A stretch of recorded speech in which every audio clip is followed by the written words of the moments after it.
because what happened was they were chasing me. I lost my footing, fell over, and that was their end, so they could get close to me, And while I was on the ground, I heard my shoulder pop, my dominant arm, so I knew that was gone. I then, because I knew that they were only at 30 metres back, so it's a matter of seconds before they'll get to me. So I was going to turn around turn to my side with my left arm, with my left hand, grab my firearm and just fire some warning shots in the air, but I just couldn't. I froze. Welcome to the Sevo Show. We have Sean Philander on as our guest today. The guy, the mindset, the everything. His children, big fans of me. It's always good. And he's in the studio, really well dressed. Love the linen shirt, the pants, and he's got the white kicks on to complete the fit. You can't see them, but they're there. Thanks for coming on, Sean. I appreciate it, mate. Thanks. Great to be on. Yeah. Are you living your best life? I am now. I took a bit of doing, but I am now. Okay. Yeah. Okay. Where did you get to that point that you are now, and what is your secret?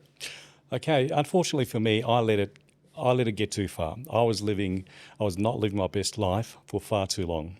So the pivotal point, or the wake up call, as some call it, came very abruptly for me. And I've got to wear that. That's on me, because I had the warning signs for years before then that I just ignored, But having said that, perhaps I wasn't ready to make that pivot at that time. So the wake-up call really was when I reached complete burnout, because I'd been living a life that was, in terms of my professional life, and which affected my personal life, I've been living a life for so long that it really affected who I am, or who I thought I was.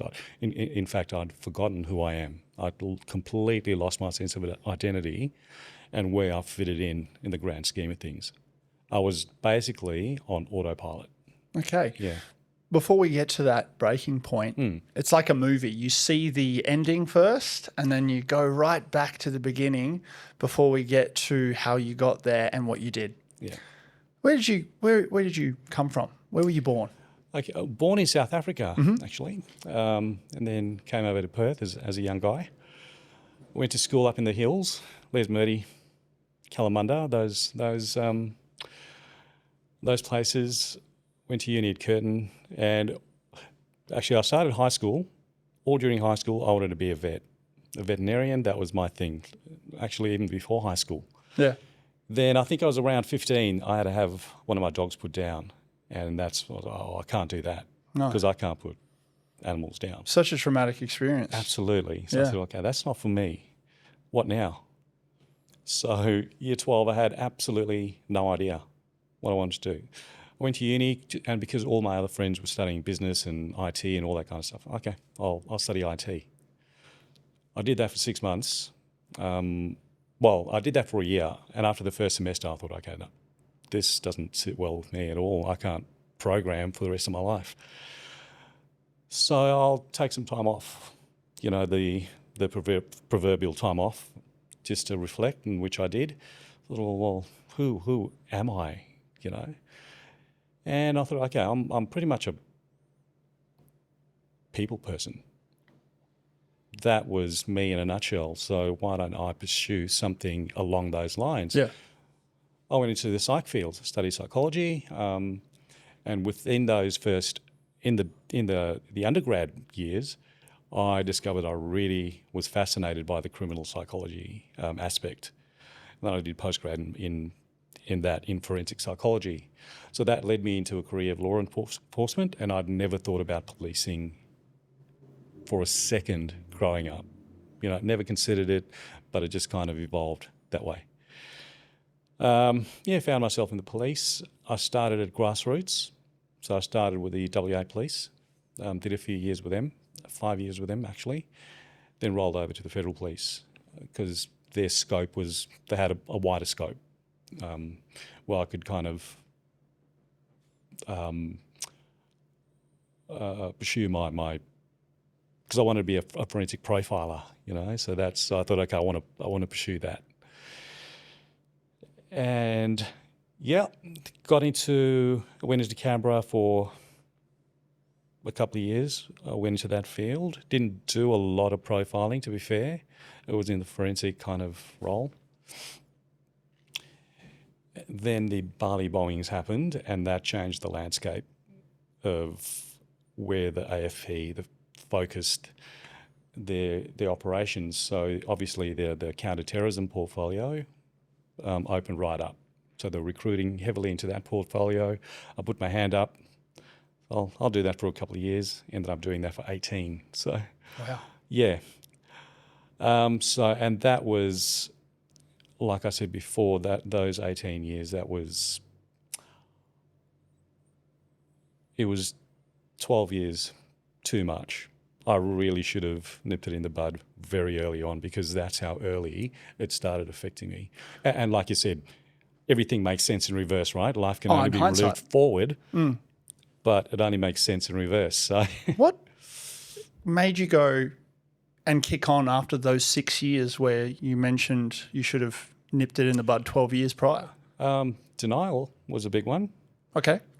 Like, I'm fine. You know, I'm just kind of, I made up all kinds of excuses. I'm exhausted, and also you don't like to be seen as the one that can't handle what's going on, because that's the culture, right? You knew what you signed up for, so deal with it. And I didn't want to be that weak link. And that's a very, very common mindset that people in those emergency services have. They just carry on because the culture says to do so, so they just keep going. So denial was a big one for me. And then fear as well, because I knew something was happening, but I couldn't make any sense of it. I had no idea. I knew something was really off. What was that first red flag where you knew something was off in your career? The nightmares.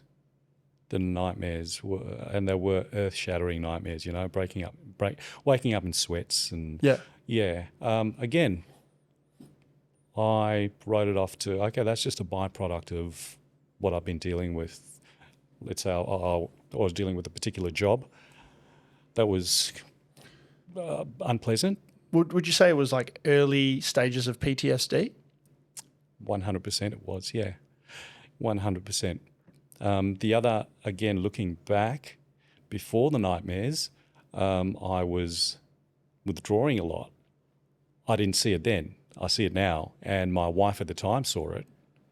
And my demeanor was changing. I was very,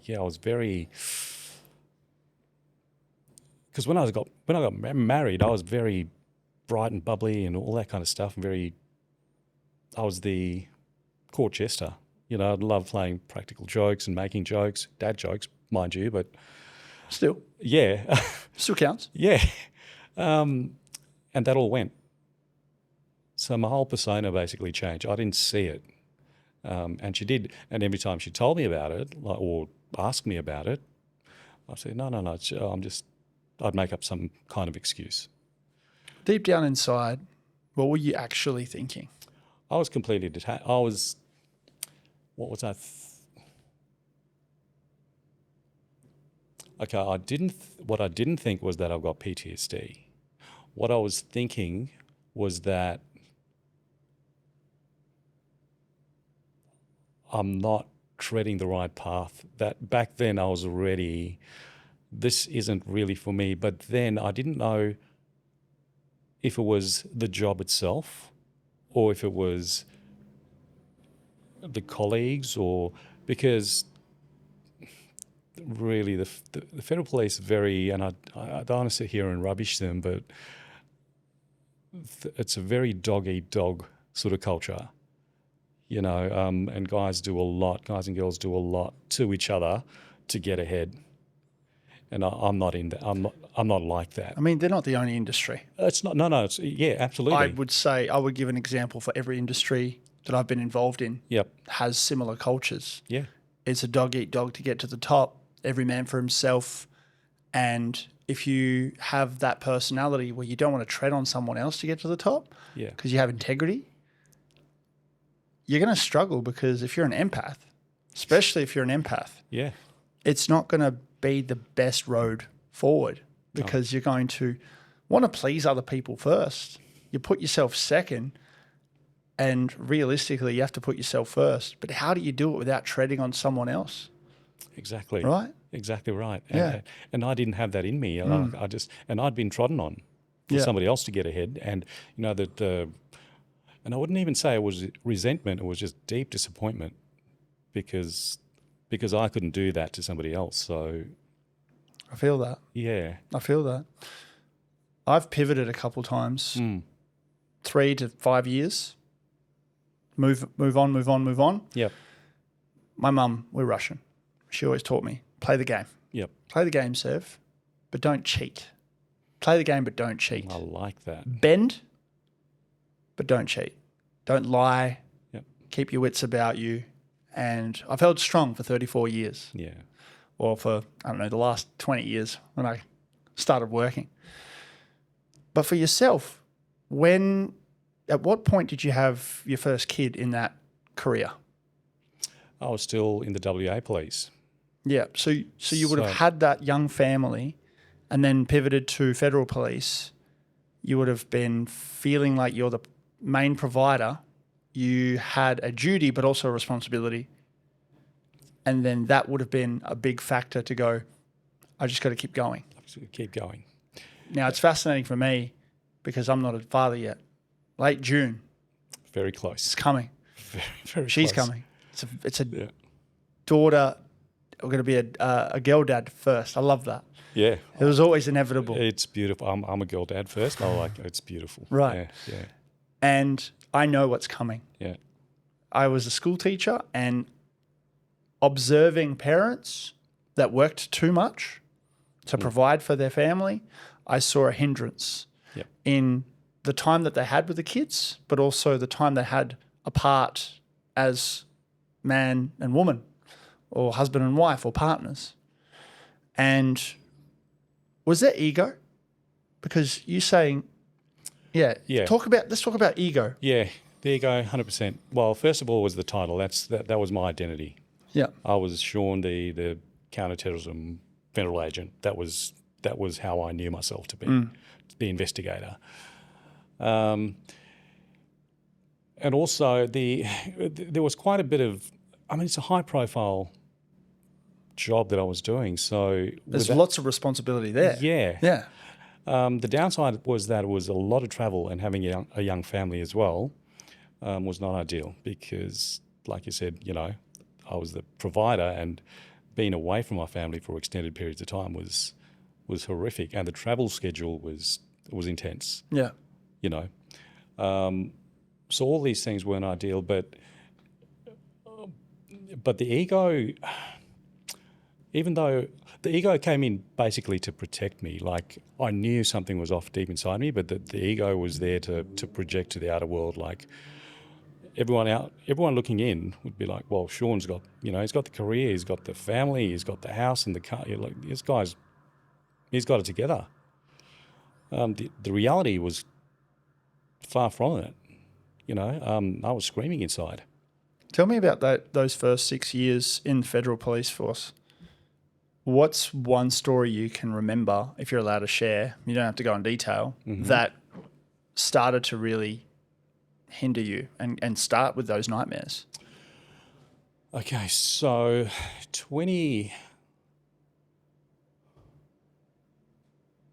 even before then, so 2006 was I was posted to a place called Honiara in the Solomon Islands, and it was a capacity development mission. So Australian police, all Australian police forces, including the Federal Police, New Zealand, everyone in the South Pacific, Southeast Asia, went over there to build a police force because they didn't have one, because there were ethnic tensions, there was ethnic war basically. And this one particular day was, I'd actually finished work for the day. My team and I, we'd finished and we were heading back to base, and we heard a call on the radio that Okay, Parliament House has blown up, not blown up as in terms of civil unrest, because there was an election. The people didn't agree with the outcome of the election, the result, because the majority, the favourite didn't get in. So obviously some tampering there led to civil unrest. I got caught up in that. I was separated from my small unit of 4. They'd taken off. We confronted like 200, 300 people. I was separated from them somehow. They took off in our car. I saw it leave, thinking that I was in it. So it was me and this crowd. And anyway, long story short, I got set upon very close to death. A New South Wales policeman, fireman, was driving in the opposite direction to where I was. He was heading back to base, and he saw me on the other side of the road. We were wearing uniform at that time, and he saw this blue uniform. And to his credit, he fights his way through the crowd, drags me into his car, drives me back to base. I was then flown back to Brisbane, and they did all the things. The aftercare there was fantastic insofar as they were really good at bringing me back from my physical injuries. There was no follow-up on my psychological injuries. And I actually didn't know the extent of how that affected me psychologically till quite a few years after that. Go to that moment before the firemen came to your rescue. Were they grabbing at you? Were they hurling stuff at me? Yeah. So, yeah. Oh, yeah. That was it was full on kicking and punching, and because what happened was they were chasing me. I lost my footing, fell over, and that was their end. So they could get close to me, you know. And while I was on the ground, I heard my shoulder pop, my dominant arm. So I knew that was gone. I then, because I knew they were only at 30 metres back. So it's a matter of seconds before they'll get to me. So I was going to turn around turn to my side with my left arm, with my left hand, grab my firearm and just fire some warning shots in the air. But I just couldn't. I froze. I just could not do it. In hindsight, it's a good thing that I couldn't, because the political outfall from that would have been huge. You know, federal police fires into a crowd, and anyway, it would have been ugly. So I thought it was done for. I thought this was it. This is my way to go. This is how I leave. So that's exactly what I was thinking at that moment. When I couldn't reach my firearm and I froze, I thought, okay, this is it. And then after you came back to Brisbane, after you went through the physical, how many times did you relive that moment? Initially, not very many times. You know, everything was trying to get me back up to speed. Everybody was fussing around me. You know, the commissioner at the time was Mick Keelty. He gave me a call quite a few times. He called me just to check in. So this is towards the end. This is mid 2006. John Howard was the Prime Minister at the time. He gave me a call once or twice, I think, and a couple of MPs called. So everyone was rallying around me, but there was no psychological assessment till quite a bit after. Yeah. About a year, even 18 months after. The first 18 months was basically getting me right, getting me physically right again. To get back into it. To get back into it, you know, yeah. Yeah. Okay, and then what happened? Okay, so I went about. That's when I really started. After the 18 months, that's when the withdrawal and all that kind of stuff started. So it was like a delay. It was a delay, but I was still very ambitious, and I thought at the time I thought I was doing something very meaningful. You know, saving the world and blah blah blah. So that was the ego we talked about. Yeah. That kept me going. You survived. Yeah, I did survive, but well, did I though? Like, Well, yeah. yeah. Let's talk about the part where it started to feel like you were never picked up by the firemen. I can describe the very moment. Actually, it was in Jakarta.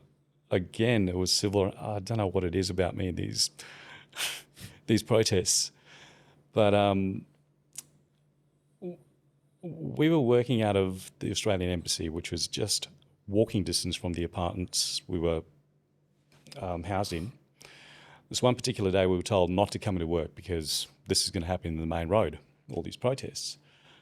And you could hear it. I mean, it was all over the news. You could hear the people. I made the mistake of going to the balcony and having a look, and just that scene, just seeing them, that massive crowd was the trigger for me, because that put me back into the Solomon Islands situation mentally.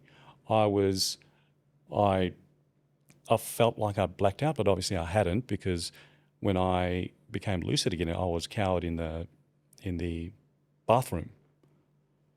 I don't know how long I'd been there, but I know I just felt like I was back in the Solomon Islands and the fireman wasn't there to save me.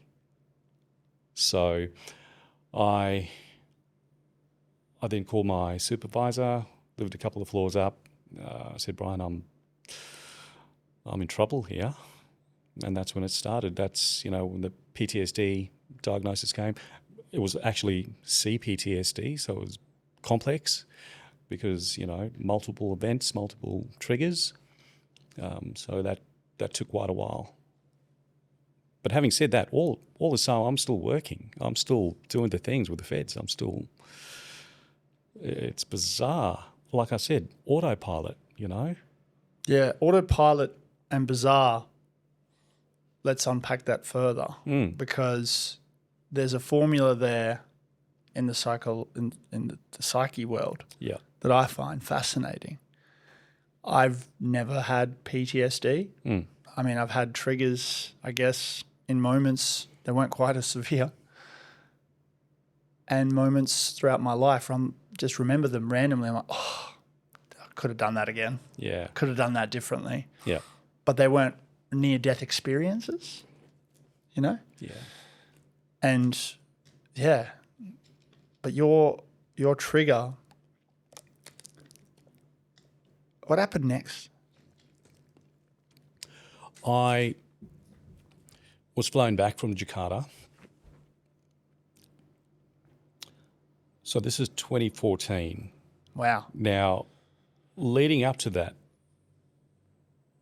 between 2012 and 2014,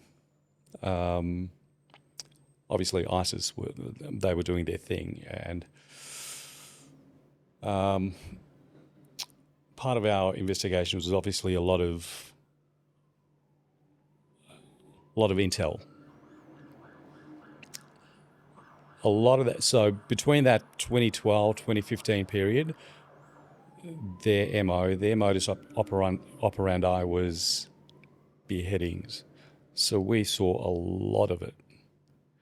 And again, this is all stuff that I buried, The first beheading video I saw was James Foley, which is a US journalist.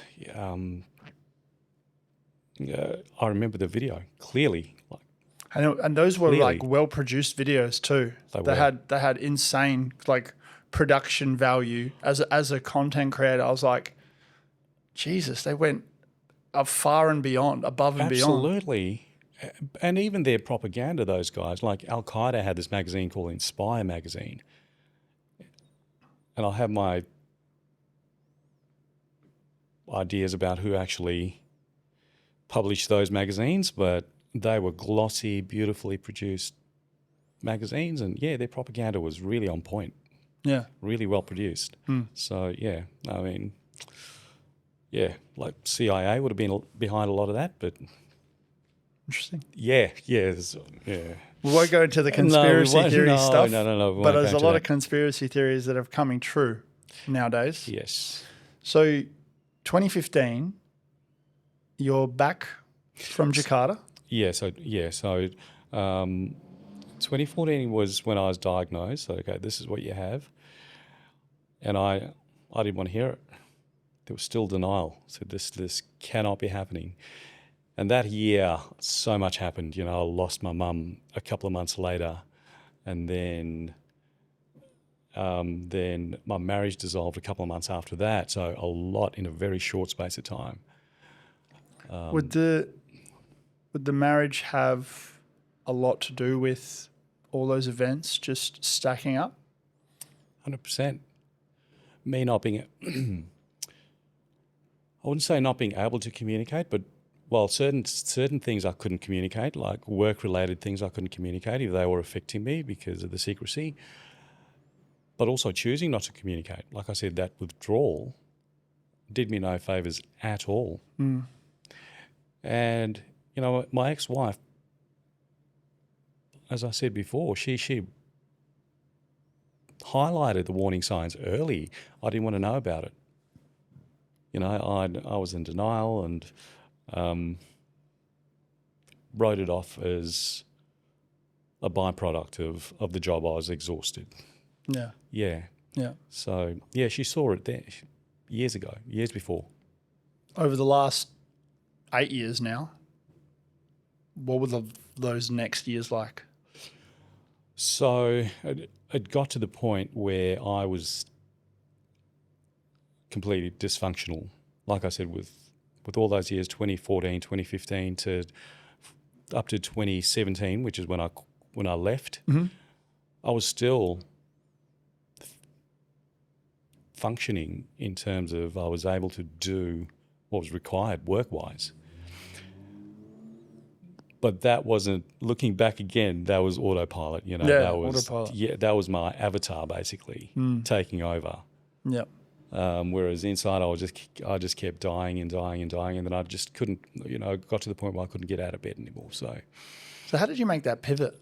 it was hard because this is my world. This is all I know. I'm good at it, and this is a lot of people have lifelong careers they can't get out of because it's all they know. Yeah. It's they have, whether it's golden handcuffs or they just have that autopilot on, they may not realize it. Yeah. And they can't break out of it because they don't realize they can. Or they may think that they shouldn't. Yep. So what was your big one? Mine was I had to look at the lesser of two evils. So I had this fear of jumping out of the bubble, or the fear of staying in this horrible pit that I was in. How did you contrast those two together and weigh them both up effectively? Well, I mean, the pit that I was in, I was aware of it. I knew what that was like, and I knew how scared I was of it, and how terrified I was of it. The other fear was an unknown, like the fear of taking pivoting. the leap. Yeah. Yep. I didn't know what I was taking the leap into. Is that going to be better or worse? And I said, well, I need to move, even if it's not forward, even if it's a sideways step. I need to move away from this point. Just to get a different perspective, maybe, but I need to do it. I need to be kind to myself, and I need to do it in micro steps. The first step obviously wasn't a micro step because I had to take the leap. And once I did that, once I worked up the courage to do that, because I decided, okay, the fear of staying where I am is way too great. So I'm going to have to take this leap. And once I did that, that's when I said, okay, now this is where you are. You're on uncharted waters now, so take little micro steps. You're not going to venture out in the ocean wholesale, Yeah, and that's what I did. So that there's probably the most important topic today because so many people struggle. I was lucky enough to do it 3 times. Yeah. I've achieved it 3 times because I just my current my current quote at the moment is death is the leading cause of death. Oh, That's the bottom line. I love that. You can't do anything about it. Yeah. So if you pivot, you're still going to die. Yeah.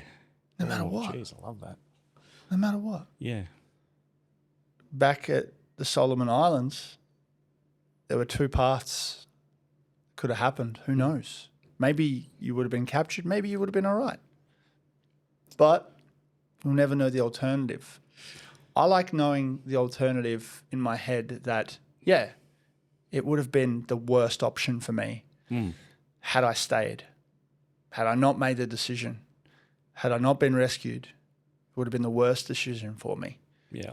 And just going with it, taking the leap out of my previous career, I knew I was taking experience and skills that I built in that career with me to go to a better place with a new adventure, even if it was unknown and uncertain whether or not I was going to make money, which is probably the biggest factor. Yeah. That's the biggest scary factor.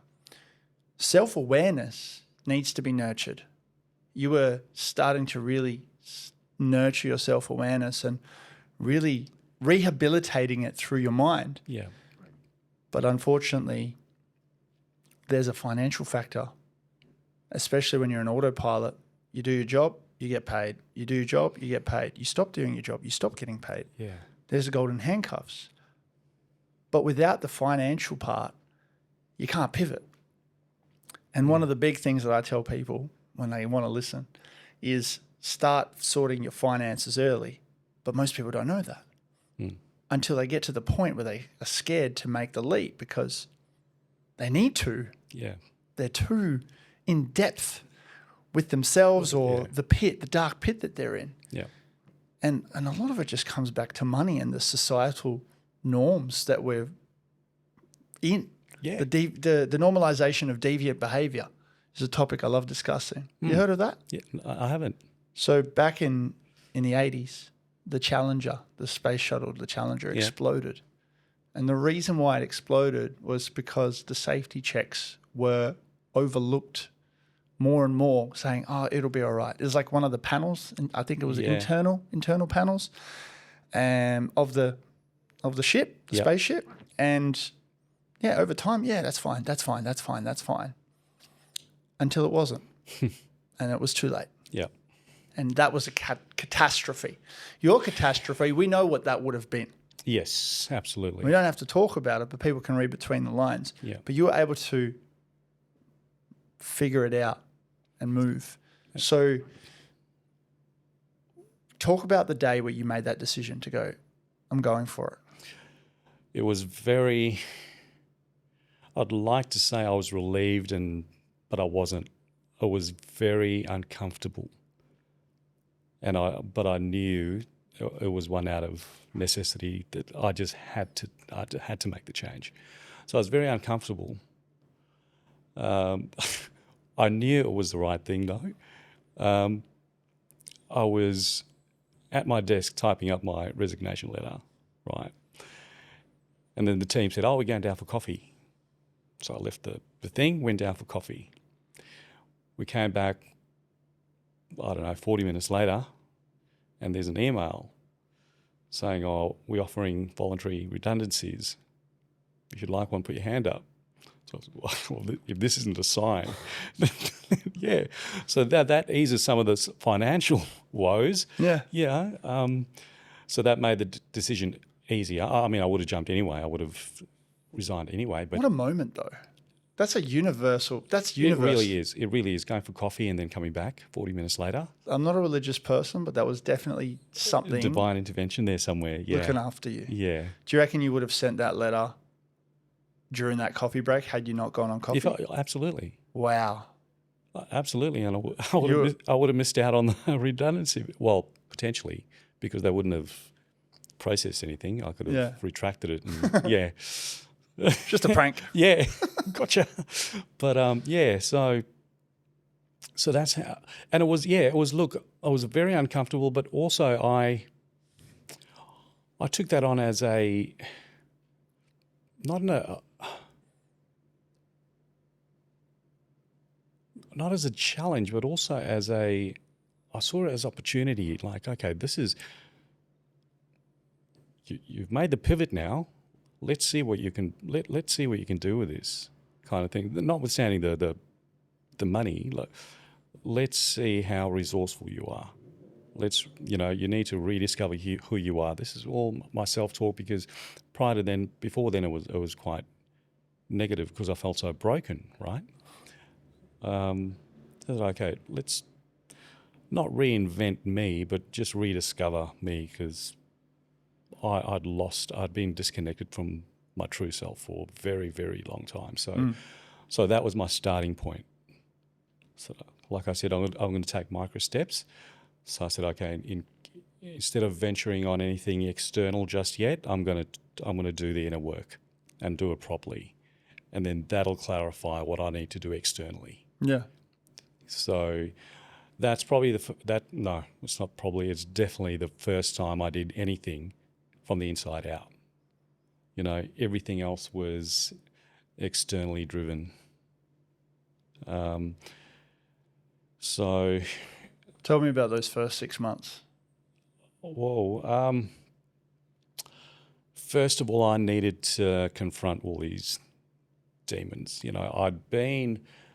Once the diagnosis came through in I'd been to counselling and that kind of stuff, but it was very piecemeal.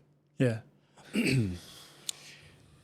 When I said, okay, I'm going to do this right, I found a couple of psychs, because I'd do like 1 or 2 sessions and I'd get a feel like, okay, is this a good fit? And the first couple weren't. I just didn't feel like I was in a safe environment to bear my all, to open up.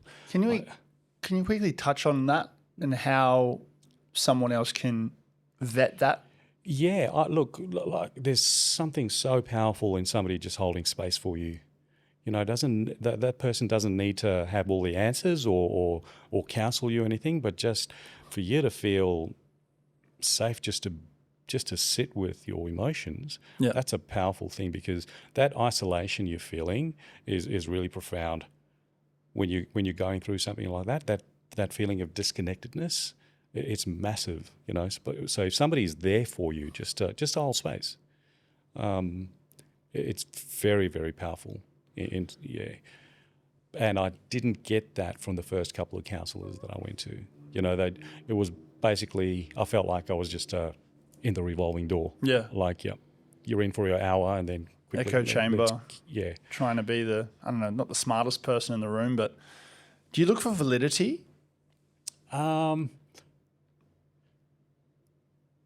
Yes.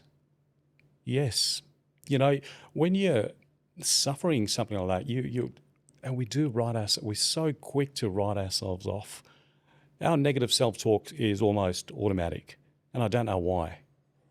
And it's easy to turn that around, to treat yourself with some kindness, and a lot of people would say, okay, well, that's leaning into arrogance, and no, it's not.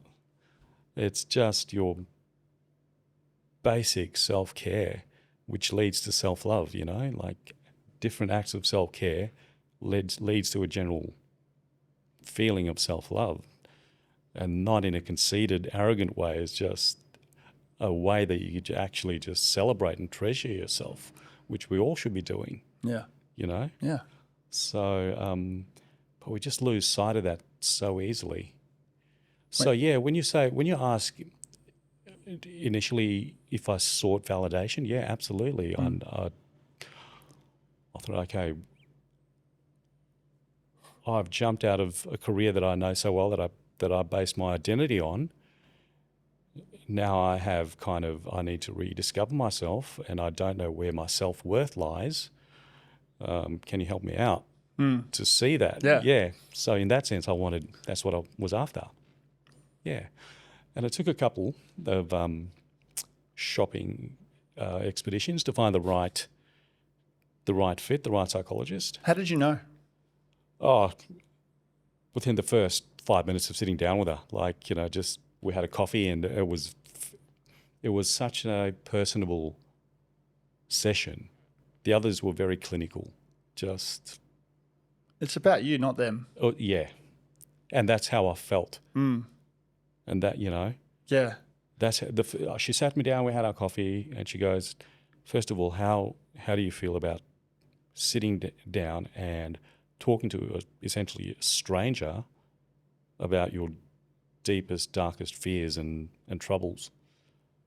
And that to me was like, nobody's asked me that. Like, how do I feel about being here? So that to me was, okay, I think you're it. I think you're the one. Yeah. Psychologist, take note. Yeah. Clinic.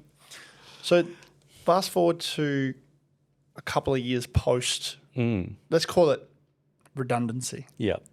Yeah. It's important that you did mention that you were going to resign regardless. Yeah.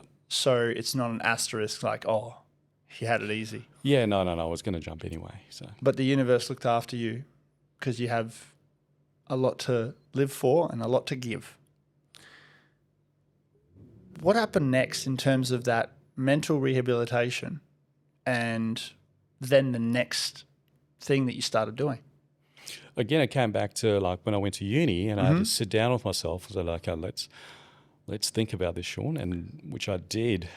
And it came back to what I came up with in uni. Like, I am an empath. I'm a human person. I'm a people person. So, so I'd just been through the throes of hell. So I'm going to, and I felt like I didn't have anyone else around me to help me through it. I did. I just didn't see it. So what I want to do is help people through that, or help people see that they aren't isolated and they aren't alone. And because, gosh, that feeling is ridiculous. It's crazy. It's so scary. Yeah. That detachment and isolation. So you went to uni after?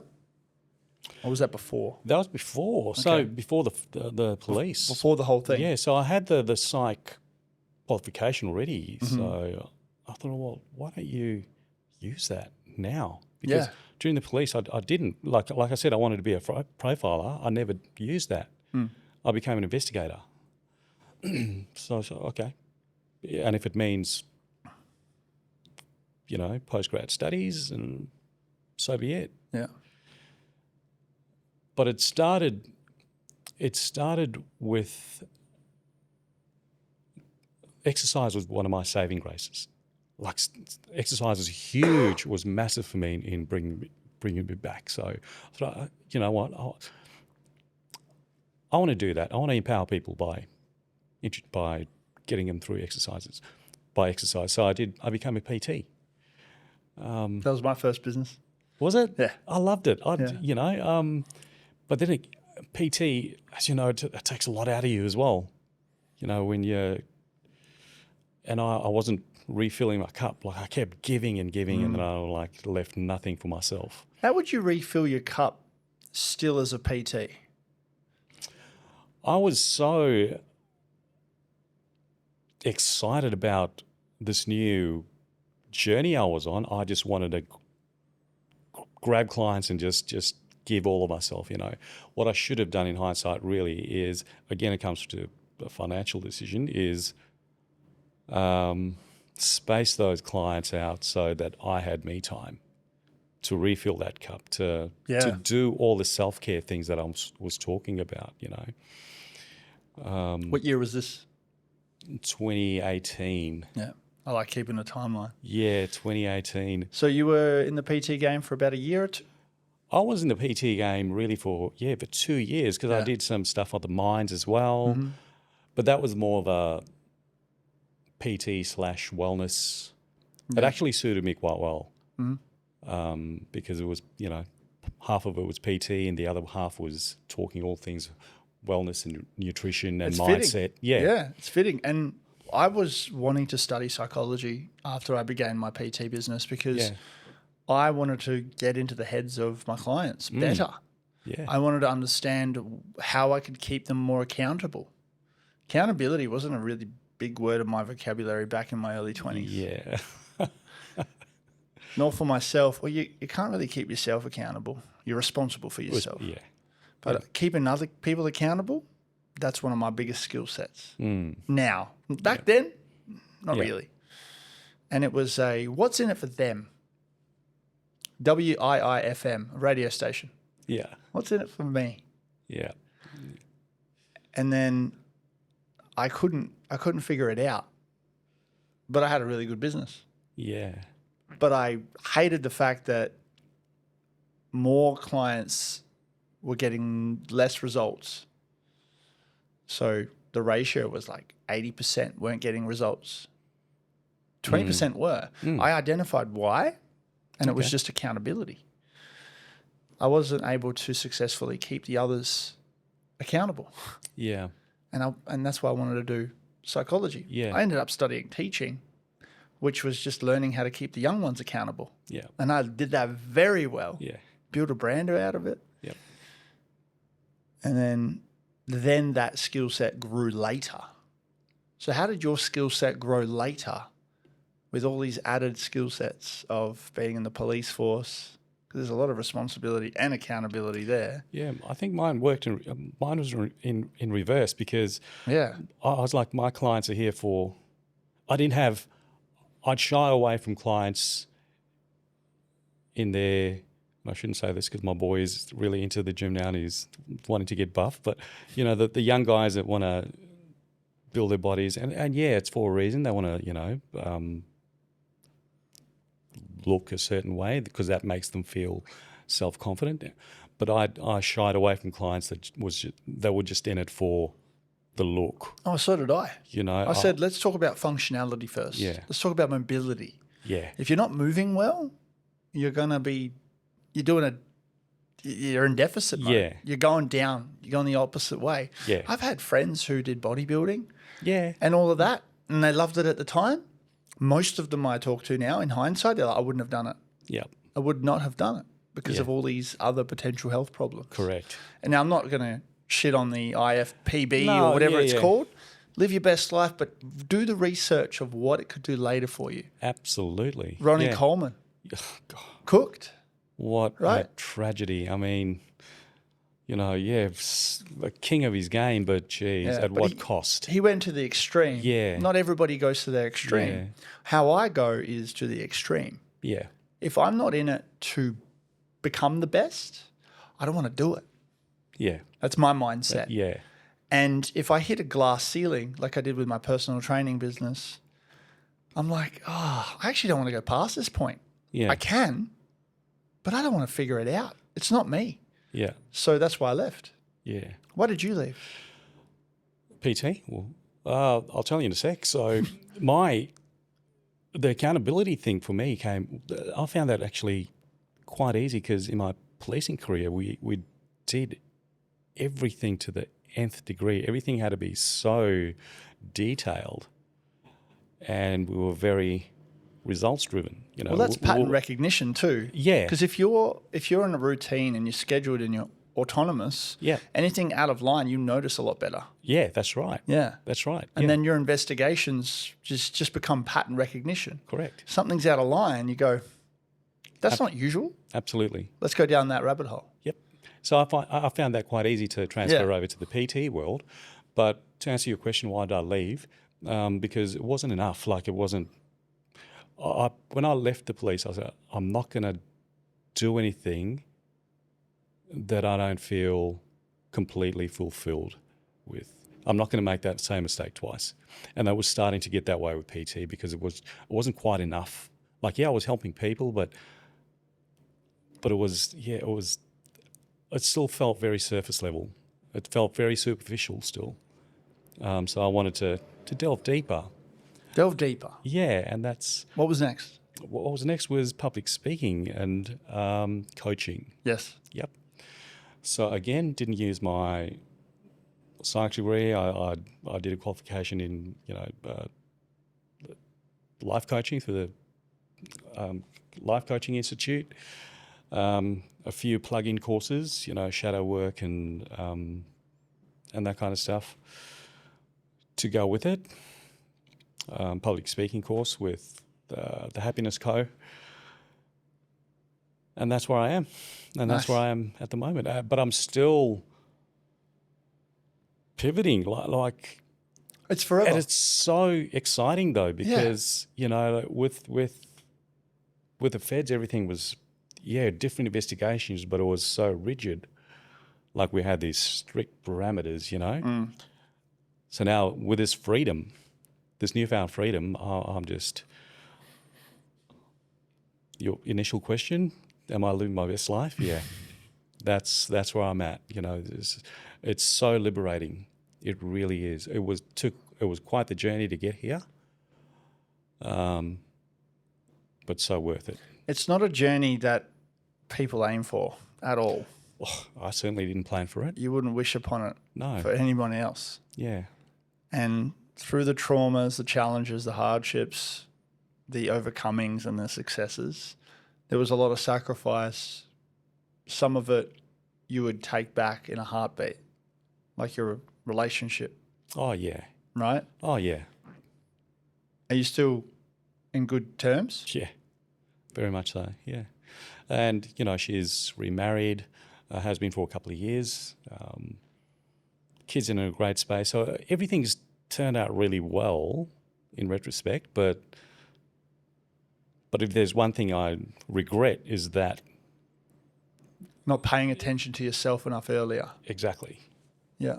That's a big regret, and that is part of my message today that I deliver in my various talks and podcasts and all that kind of stuff, is for people to take action early, to have the courage to take, because it does take courage. Absolutely. You know, and it's uncomfortable. And things change along the way. Like, you know, when I was going through all my healing and all that, I lost friends, and because I had to, because they just didn't fit in with where I was heading. What do you think the antidote is to a lack of courage? Oh, geez. Oh, that's a very good question. What was it for me?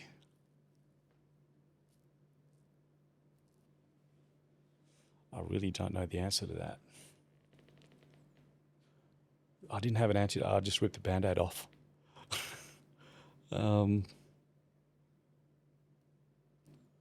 do you jump in the water knowing you're going to get a chill immediately that is just going to be overcome within seconds?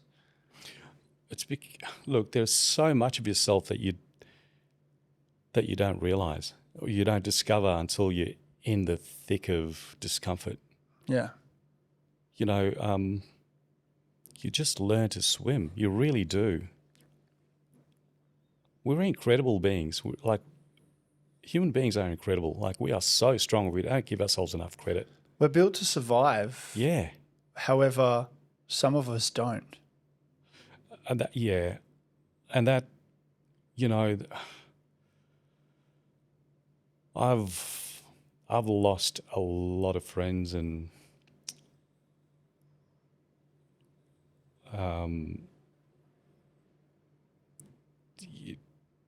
and acquaintances. You know, when you get to that crossroads where, you know, I said, okay, it's the fear of staying where you are, or the fear of jumping, or there's a third option. Can I just opt out? And way too many people opt out, and it's the wrong decision. You know, It's the worst decision. it's the worst decision, because you're a chess man. So you would have heard about the chess, the checkmate story. Yeah, you're never a checkmate, and I love that story. You know, around that painting. You're aware of it? Yeah. I love that story, because it very much feels like it, like you're a checkmate. But all you need to do is just be still and look. You'll find the next move. It's there. You know, you just need to look. You need to breathe. You just need to breathe. It's there. It's there. Yeah. There's been times where the checkmate, even this week, I'm like, far out. Yeah. But through the resilience, it's resilience. Resilience is the antidote, by the way, my belief. But how do you get resilience? You've got to build up. You got to build up. Yeah. And if you feel like you're a checkmate really early in your life, where a lot of young people are, Yeah. we've all been there. Mm. But there's distractions that come in that take us away for a moment where when we get taken away from that brief moment, when we come back, it's amplified. The big scary man or the big scary beast is still there. It just feels closer because you haven't dealt with it. Yep. And dealing with it builds that resilience. Yeah, it's a fascinating topic. But people get there because there's so many things that they have to feel like they have to do. Yeah. You don't have to do much in this life to succeed. There's sacrifice, because that's what success is. It's sacrifice. If I told you how do you live a good life and how do you live your best life, you've sacrificed. You sacrificed a lot without even realizing it. Yeah. But now in 2025, you're helping others. Tell me about a story that you've now passed the torch on. Oh, jeez. How have you helped someone with your antidote? Okay, it was actually done remotely. Like, we never actually met in person. How cool is that? You know, she lives in Brisbane. 21-year-old, married early, just got stuck in a narcissistic relationship, med student, you know, so very intelligent, but she was raised very sheltered, so she didn't have many kind of life tools. And to be fair, 21, you don't. I mean, like, geez. You're out of the womb still. Who the hell has all the answers at 21? No one. You know? So her parents put me in touch with her, and the first month was, I mean, she was just a complete mess, to the point, you know, she doubted herself because that's what her partner instilled, all that self-doubt. And she called me one night at about 11 o'clock, so it would have been 2 a.m. in Brisbane, and yeah, 1, 2, saying, okay, this is it, I'm doing it. Her partner was out, because he's doing army training, so he's out at Kapuka or something. So this is what I'm doing. Can you let my parents know? And then I sat with her. We breathed. I got her on FaceTime. Because it was very important for her to see a person, not talk on the phone. I didn't want that. And just bringing her out of that moment of desperation, just into just to be a little bit present, not thinking about anything else, not think about your parents or think about how it's going to affect your brother. None of that, because it's too much to compute at that time. It's too much. So I just brought her back to being in that street, which, you know, and she was heading to the train station. So, and just her being present in an environment, that changed her nervous system already. That little flick, because that's all you need, just that little switch, and you feel differently about what you're about to do. It doesn't go away immediately, but it does arrest it. So from there, we could then get her back home, and she was still in a mess, don't get me wrong, but it got her away from that. So fast forward 8 months, and yeah, she's unfortunately still in that relationship, but in a much, much stronger position. You know, and for me, that's just, it's a young life and she's going to do well. She's so intelligent. She's got to learn a few things in terms of her relationship, and she'll figure that out. But she's way too much to offer. Yeah. You know? How do you deal with the narcissist? Whoa, geez. Now, I've actually been in a narcissistic relationship as well for 8 months, and I beat myself up over that because I really should have known better. Was that pre-marriage or after? After. Okay. I beat myself up like, how the hell did you stay? Why did you stay for 8 months? Like, you saw the red flags weeks in, you know. What were they? Me, like, and gaslighting. So, yeah. Classic. Yeah, the gaslighting, so every,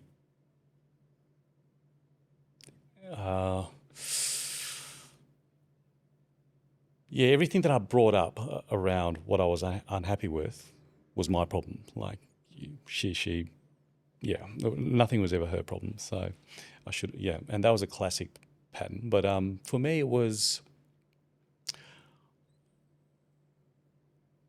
I beat myself up because I know that the people with the empath narcissist relationship is a classic one. You know, empaths stay in the relationship because, and I certainly did, because you think that over time you can change their behavior, or their behavior will change organically and just be, you know, by virtue of who you are, and it doesn't, No. and it won't. No.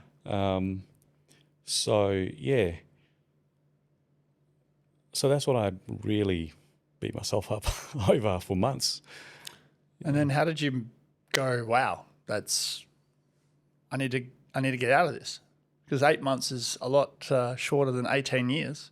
You stayed out of the autopilot mode. Yeah, and it's around that. I mean, I had the awareness, like I said, going weeks. It's important to talk about it because I've seen a lot of couples. One's a narcissist and one's an empath. Yeah. And I talk to the empath and I'm like, you're in danger to lose yourself.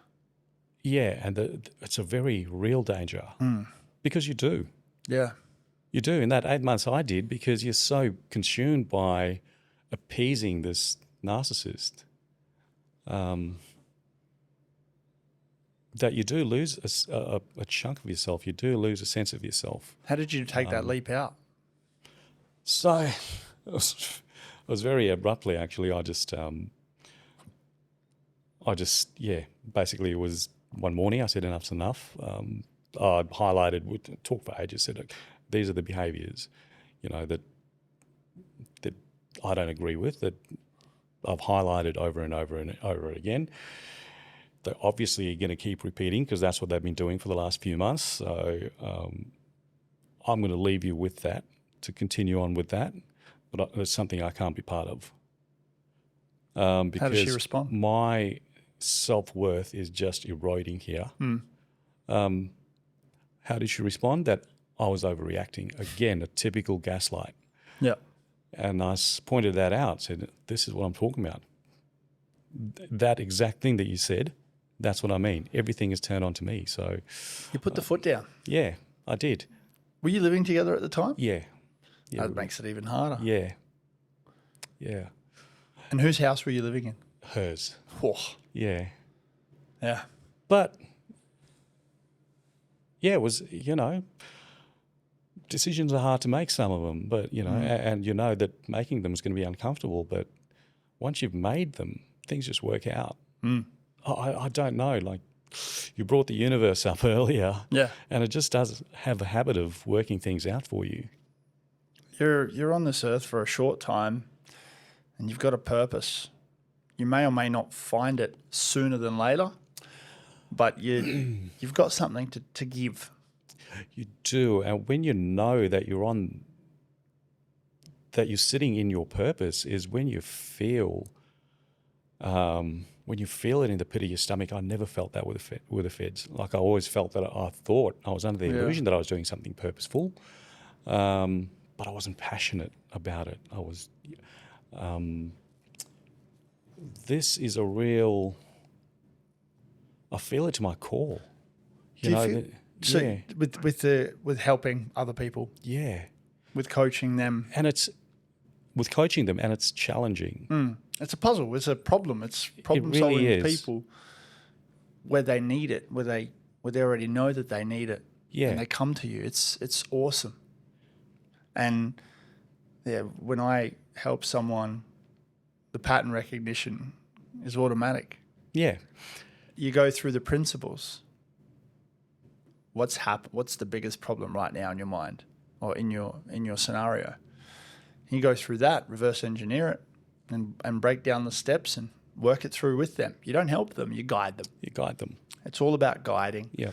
And there's all these different definitions: teacher, coach, guide, consultant, advisor. They all have different meanings technically, but at the end of the day, they all do one thing, and that is assistance. Yeah. What are you assisting in the most?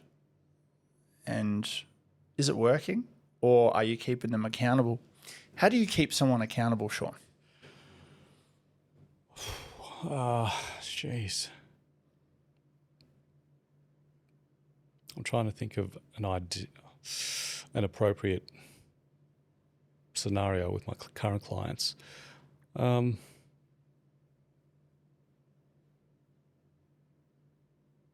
Sometimes you need to turn on the gas in terms of your approach. I have a very gentle approach. Sometimes that needs, because that's what they need. They need a bit of a talking to. Not a talking to, but a bit of a reality check. Because, like you said, you're not helping them, you're guiding them. Whereas some of them expect you to just, okay, Sev, here's my problem, fix it. Turnkey solution. Yeah, I'll sit back and 100%. hand it back to me when it's fixed.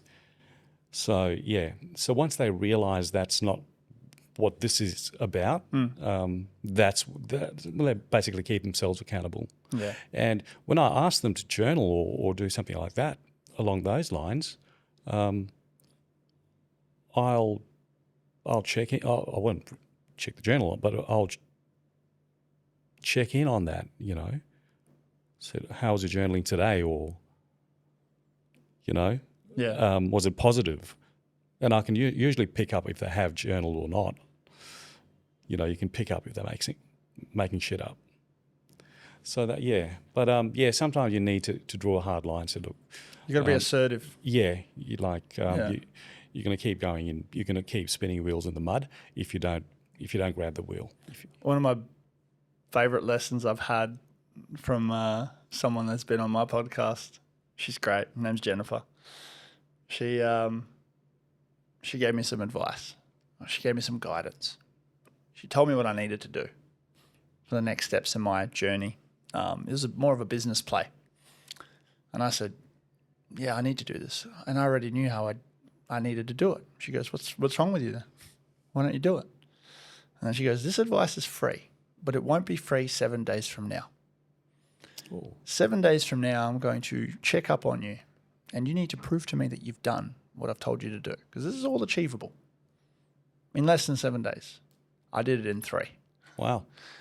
And yeah, she was going to invoice me the money that Yep. I would have had to pay her otherwise. I like that, actually. Yeah. And it's been my favorite way to kind of diagnose people in the way that I help them. I help them more on the business side. Yep. The life coaching side, I feel like I haven't lived enough yet. I feel like I need to have kids. Yeah. I need to get through that as well, because then I can have a bit of a broader understanding. Yeah. Because once you see life through the eyes of your kids, you have a different perspective, right? It's life-changing. It really is. So yeah. I remember I was giving advice to a life coach, but that life coach is 21. And I'm like, Yeah. I didn't want to shut him down, but I'm like, who's your target audience? Yeah. And he's like, teenagers. I was like, okay, could work, but it's too close to home. Yeah. But yeah, the business side of things and the principles are the same in terms of business and relationships and going through life. It's what are you doing to look after yourself first? Like, are you doing the little things? Because if you're not doing the little things, you're gearing towards pain. So you have to pay attention to yourself. And if you are doing the little things consistently, it is going towards prosperity. That's the key. Or if you're there already, you've got to continue doing the little Yep, things absolutely. to stay in prosperity. It's like that circle. And that's it. Those little things and that antidote to what we were talking about before, you need to check in on yourself, but also have someone else keep you accountable without relying on them too. Yeah, that's a key point. How do you avoid becoming the reliable source? Reliable source, yeah. So yeah, again, and I've had clients like that. Mm-hmm. I just don't make myself as accessible as I used to, because when you're not accessible, like readily accessible all the time, they've got to take some ownership, because then they don't have Sev 24/7 or Sean 24/7 just to call at 10 o'clock at night or yes, I said very firm boundaries, Systems. very, very firm. Yeah. And again, I had to learn all these over time. Of course. Otherwise you can't coach. Yeah. You got to have a playbook. Yeah. If you don't have a playbook and you want to be a coach. And that's why, when you're saying 21-year-old life coach, yeah. I see coaches out there, like business coaches, and they talk about revenue and all of that stuff. Yeah. What's your playbook? And how much have your clients made in return? Yeah. And life coaches, I'm thinking, okay, cool, you're a life coach. What's your impact you've made? You're not here to make money. You're here to make impact. Yeah. That's always been my answer when I was a school teacher. Sev, how much did you make? You can't really measure impact until you count the heads on how many people turn up to your funeral. Yeah. Oh, yeah. And you can't really get to do that. Yeah. So, Sean, Yeah. if there was a piece of advice you'd give to everyone listening on how to start paying attention to themselves and begin to work it out, ground themselves when they feel like they're in a pit of chaos, what would you say to them? Emotional intelligence. I was at Curtin and I bought a book, and it's fresh-faced 18-year-old in the news agency on campus, and it was called Emotional Intelligence. It was a black and white cover, I remember it. I had no idea why I picked this book up. Absolutely no idea. And another book as well, it was called Thick Face, Black Heart. Those two books I bought. And I read it as an 18-year-old, didn't understand it. But something just told me, hang on to these books. I still have those books. The pages are yellow and but that EQ, reading your emotions and really labeling them even, and understand what's going through, understand what they are, acknowledge what's going on, labeling it, so that, okay, I'm feeling angry, and then go into that shadow, like, okay, why? Yeah. Really sit down with yourself, and it's not as hard as it sounds. Like, yeah, your mind's going to race because your mind wants to be fixated on the problem. It just wants to, because you just feel that rumination's going to somehow, it's going to eventually, you're going to have that light bulb moment. It doesn't. You just keep going in the same loop. So you need to be very deliberate in sitting down and just reading what's going on with you. And like the checkmate story, that when you're still enough and quiet enough within yourself, that's when you get the answers. Absolutely. Yeah. I say that to everyone. Yeah. I say, you're not sure where you are right now, and you're overwhelmed, or you're stressed out, you're looking at burnout head on. Go for a walk. No phones, no devices. Yeah. You can take your dog, but go for a walk. Find a bench in a park that doesn't have too much traffic around it and sit there. If you have a notepad with you, cool. Write. Start writing. Yeah. Start writing. Yeah. Go for 2 hours. Get bored. Don't talk to anyone. Yeah. Get bored and sit there and then really start paying attention to yourself. That is so powerful. You know, when I first sought counselling, well, like once I jumped out of the feds and I said, okay, now I'm going to start my healing journey properly, that was said to me. Said, okay, you need to exercise, but don't go gung-ho to start with, just go for a walk. And, you know, that's the last thing I wanted to do. That's the last thing I wanted to hear. So I'm feeling rubbish. All I want to do is feel better. Don't tell me to go for a walk. But I did. And then she said, but really go for a walk and don't walk like a zombie. Like if there's a tree, then look at it, you know, look at the colours, look at the light bouncing off it. And if there's a bird in it, have a look at the colours and soak it in.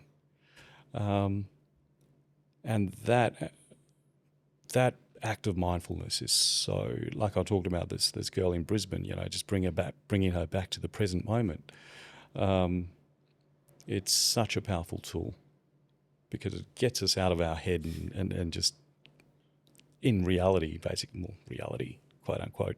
Love that. Yeah, but yeah, going out in nature, especially, you know, where there's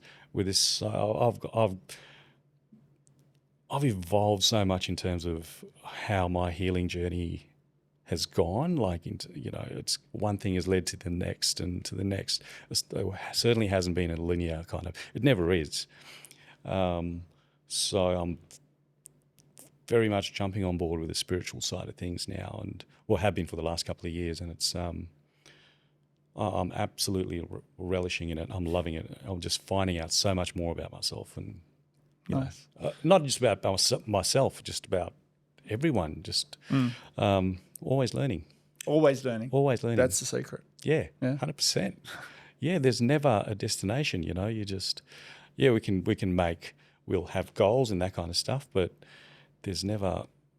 I mean, we're not talking about the grave here, but there's in life in general, there's never a set point where you arrive. There's never an arrival point. So, No, okay, it's this now is lifelong it. learning. I have, accomplished everything there is.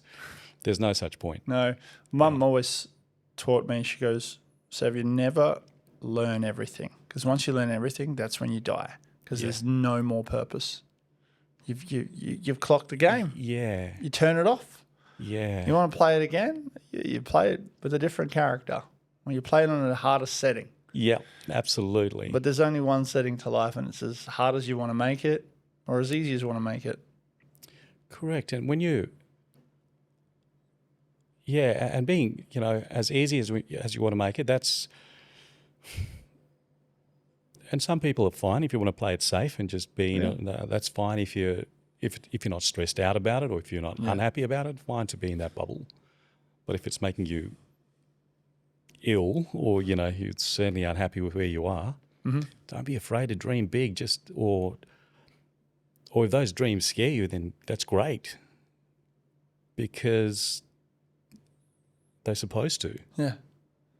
Like, Take them on. If your goals, the sweet spot is when something excites you and terrifies you at the same time. That's the sweet spot. That's where you know, okay, now I'm alive, because that's where you come alive, really. Finding the sweet spot. Yeah. How to find the sweet spot. Could be the title. Yeah. Pedometers. We'll figure it out. Yeah. There's a section on my podcast where you talk on the phone it's to your left ear for the camera. To your right ear, sorry, for the camera. Yeah. I haven't seen this part. On the phone. Yeah. Is your 12-year-old self, what advice would you give him? Knowing that what you know now, you can warn him, or you can empower him to get through what he's about to go through. What would you say? Okay, you don't have to have it all figured out by the end of high school. You don't have to have it all figured out in your mid-20s. You don't have to have it figured out in your mid-30s. And when you feel like you've hit the wall,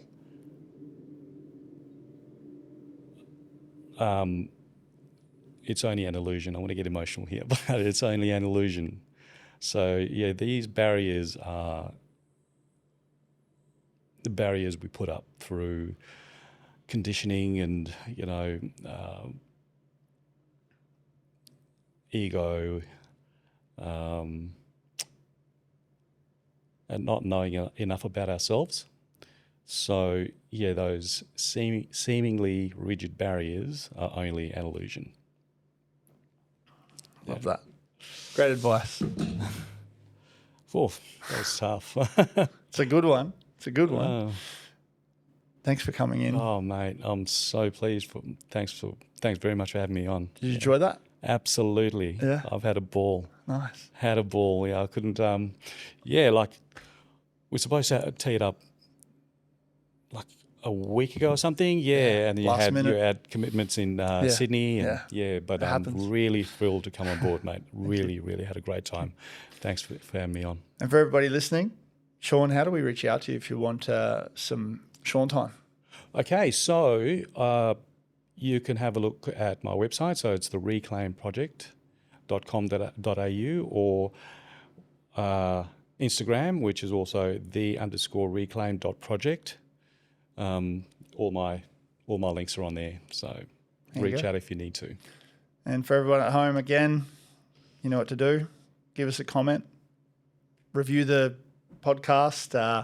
The sponsor, myself, or the studio that we're in, Bright Czar Studios. You want to start a podcast or record some stuff, your thoughts, or you've got an idea you want to do, or you want to promote your business and record some content, it's the studio to go for. And if you want to learn how to do it yourself without the needs of someone helping you, we also run workshops, but that's Bright Czar Studios, TSAR. I could sponsor myself so I don't have to make it an ad. Until next time.